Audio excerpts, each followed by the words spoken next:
দৃশ্যটি রাজধানীর মুগদা হাসপাতালে। প্রতিদিন বাড়ছে ডেঙ্গু রোগী। বেডে জায়গা না পেয়ে মেঝেতেই চিকিৎসা নিচ্ছেন অনেকেই।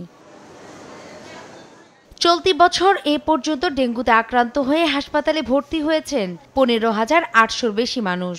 আগের বছরে একই সময়ে যা ছিল 1,40,700-র বেশি। চলতি বছরে মৃত্যু হয়েছে 92 জনের, গেল বছর যা ছিল 691 জন। রোগীর স্বজনরা বলছেন, হঠাৎ করে জ্বর নিয়ে ভর্তি হলে জানতে পারেন ডেঙ্গুতে আক্রান্ত হয়েছেন।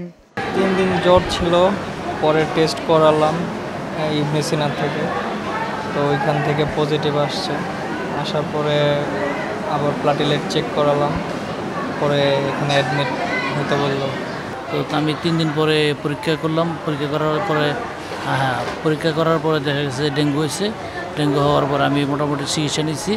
চিকিৎসাকে এটা হয়তো স্যালাইন ট্যালাইন খাওয়া বা রেস্ট করাই আর কি। এরপরে হলো আমার ওয়াইফের এরপরে আমার ওয়াইফের হলো ওনারে 3 দিন পরে পরীক্ষা রিপোর্ট করলাম। রিপোর্ট করা দেখা গেছে ডেঙ্গু পজিটিভ। তখন আমরা এখানে নিয়ে আসলাম আর কি। দেখা যেতেছে পেটে খুব প্রচুর ব্যথা, পানি জমে গেছে, প্রচুর ব্যথা। তারপরে আমাদের এলাকা থেকে ডাক্তার দেখাইলাম, ওখান থেকে বললো যে পেটে নাকি লিভারের সমস্যা, ওইটা হয়ে গেছে। পরে ওইখান থেকে প্লাটিনামে কমে 86,000 আসছে। 86,000 আসার পর আমরা এখান থেকে গত শুক্রবার দিন আমরা রাত্রে এখানে এসে হয়েছে। মুগদা হাসপাতালের পরিচালক জানান, এখন আর বিশেষ মৌসুম নয়, সারা বছরই মানুষ ডেঙ্গুতে আক্রান্ত হচ্ছে। বৃষ্টি শুরু হলে বেড়ে যায় প্রকোপ। ডেঙ্গু প্রতিরোধে মশা নিরোধক ওষুধ ব্যবহারের পাশাপাশি জনসচেতনতা বাড়ানোর পরামর্শ দেন তিনি। আমাদের বাড়ির চারপাশ, এমনকি আমাদের কমিউনিটি, আমাদের মহল্লার চারপাশটা যেন পরিষ্কার থাকে সেই ব্যবস্থাটা তৈরি করা। সেটা যেভাবেই হোক, পার্সোনাল লেভেলে স্থানীয় লোকবল একত্রিত করে এই পরিষ্কার পরিচ্ছন্নতা মেনটেন করা, এবং আমাদের যে ট্র্যাশ ক্যানগুলো আমরা তৈরি করি সেই ট্র্যাশ যেন বাইরে ছড়িয়ে না থাকে সেই ব্যবস্থাগুলো করা।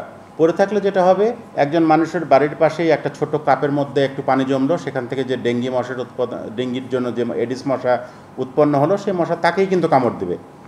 তার একটা ভয়াবহ পরিস্থিতি তৈরি হয়ে যেতে পারে। সুতরাং তাকে পার্সোনাল লেভেলে এই হাইজিনটা মেনটেন করতে হবে। সেকেন্ডলি, যার একবার অসুখ হয়ে গেছে তার বাড়িতে বসে না থেকে প্রথমেই এসে আমাদের হাসপাতালের আউটডোর সেবা আছে ডেঙ্গির জন্য, সেই আউটডোর সেবাটা নেওয়া। নিলে ডাক্তার সাহেব তাকে পরিষ্কারভাবে বলে দেবেন আপনাকে কি করতে হবে। ডেঙ্গির আরেকটা নাম কিন্তু ব্রেকবোন ফিভার। ব্রেকবোন ফিভার মানে ডেঙ্গি হলে গোটা গায়ে তার প্রচণ্ড ব্যথা হয়, এবং আমাদের বাংলাদেশের মানুষজন অসচেতনার কারণে যেটা করেন, গায়ে ব্যথা হলেই দোকানদারের কাছ থেকে গিয়ে ওষুধ কিনে ব্যথার ওষুধ খান। ডেঙ্গি রোগী যদি ব্যথার ওষুধ খান, সেক্ষেত্রে তার কমপ্লিকেশনের মাত্রা আরও বেশি হয়ে যাওয়ার কথা। তার শরীরের বিভিন্ন স্থান থেকে রক্তপাত হতে পারে। 2023 সালে দেশের ইতিহাসে ডেঙ্গুতে সর্বোচ্চ 3,21,179 জন আক্রান্ত হয়। তাদের মধ্যে মারা যায় 1,705 জন। নূপুর মাহমুদ, দেশ টিভি, ঢাকা।